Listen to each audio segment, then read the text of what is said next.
زارا زاویار سے کہے گی کہ یہ لڑکی تمہاری محبت کا ناجائز فائدہ اٹھا رہی ہے، تم اس سے پوچھو کہ اسے تمہاری کوئی قدر ہے بھی یا نہیں۔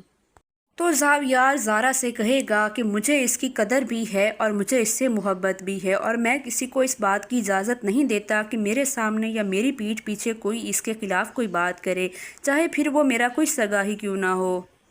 تو زارا زاویار سے کہے گی کہ آخر اس لڑکی میں ایسا کیا رکھا ہے کہ تم اس سے محبت کرنے سے ابھی بھی باز نہیں آ رہے، حالانکہ اس نے تمہیں اتنا زیادہ بدنام کر دیا پارٹی میں، اس نے تمہیں کسی کے سامنے منہ دکھانے کا نہیں چھوڑا اور نہ ہی تمہیں معاشرے میں سر اٹھا کر چلنے کا چھوڑا ہے، اور تم ہو کہ تم آج بھی اسی لڑکی کی طرفداری کر رہے ہو اور تمہیں ہماری کوئی بھی بات سمجھ نہیں آ رہی۔ میں تمہیں بتا رہی ہوں کہ یہ لڑکی تمہارے ساتھ کبھی بھی گزارا نہیں کر سکتی، اس لڑکی کو گھر سے ابھی دفع کرو اور اپنی زندگی خوشحال گزارو۔ تو زاویار بہت ہی زیادہ غصے میں آ جائے گا اور وہ زارا سے کہے گا کہ تم نے آج یہ بات کی ہے، آئندہ میرے منہ پر ایسی کوئی بات مت کرنا، یہ میری بیوی ہے اور اس کی عزت کرنا تم سب لوگوں پر فرض ہے، اور آج کے بعد کوئی بھی زارا کے بارے میں ایسی کوئی بھی غلط بات نہیں کرے گا۔ زارا ایک بہت اچھی لڑکی ہے، وہ بس ایک مشکل حالات سے گزری ہے، اس وجہ سے وہ مجھے ابھی معاف نہیں کر پا رہی، لیکن مجھے یقین ہے کہ وہ ایک نہ ایک دن مجھے سمجھے گی اور وہ مجھے معاف کر دے گی۔ سوہا یہ سب کچھ کھڑی سن رہی ہوتی ہے اور دل ہی دل میں شرمندہ ہو رہی ہوتی ہے کہ میں نے زاویار کے ساتھ اتنا برا کیا، لیکن وہ پھر بھی آج اپنی بہن کے سامنے میری طرفداری کر رہا ہے اور وہ بالکل بھی کسی کو مجھ پر انگلی اٹھانے کی اجازت نہیں دے رہا۔ دوسری طرف زرکا اپنی چالیں چلنے میں کامیاب ہو رہی ہے۔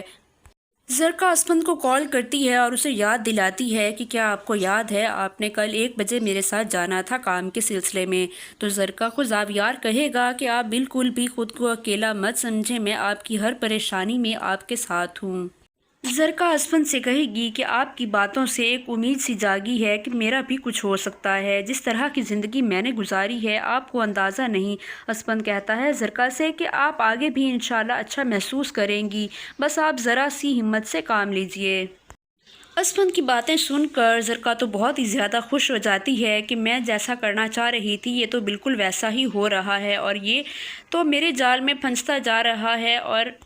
اسپند واقعی زرکا کی طرف اٹریکٹ ہونا شروع ہو رہا ہے۔ اب دیکھنا یہ ہے کہ ان کی فیملی میں مزید کیا کشمکش پیدا ہوتی ہے، کیونکہ زرکا اور اسپند جب آپس میں ملیں گے تو ان کو کوئی نہ کوئی ضرور دیکھ لے گا، اور اس کی وجہ سے اسپند اور زارا کی زندگی میں بھی بہت زیادہ پیچیدگیاں آنے والی ہیں۔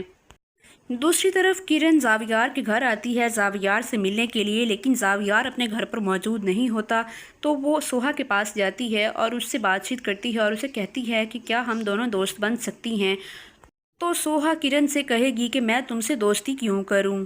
تو کرن سوہا سے کہے گی کہ تمہیں مجھ سے انسیکیور ہونے کی کوئی ضرورت نہیں ہے، کیا تمہیں ایسا لگتا ہے کہ میں دوستی کر کے تم سے انتقام لوں گی؟ تو سوہا کرن سے کہے گی کہ تم مجھ سے انتقام لے بھی سکتی ہو، کیونکہ تمہاری سب سے قیمتی چیز جو میرے پاس ہے۔ اور کرن اگر تم یہ کہو کہ تم زاویار کو بھول چکی ہو تو میں یہ بات بالکل بھی نہیں مانوں گی، کیونکہ یہ سب جھوٹ ہے، کوئی بھی شخص اپنی پہلی محبت کو نہیں بھول سکتا۔ تم زاویار سے کس قدر محبت کرتی تھی وہ مجھ سے بہتر کوئی نہیں جانتا، اور تم تو ہر حال میں چاہو گی کہ تم زاویار کو دوبارہ حاصل کر لو۔ ڈرامہ سیریل ملکیت کی آنے والی ایپیسوڈ میں آپ کو یہ سب کچھ دیکھنے کے لیے ملنے والا ہے۔ اگر آپ کو ہمارے ریویوز پسند آ رہے ہیں تو ہمارے چینل کو لائک، شیئر اور کمنٹ کریں اور سبسکرائب کرنا مت بھولیں۔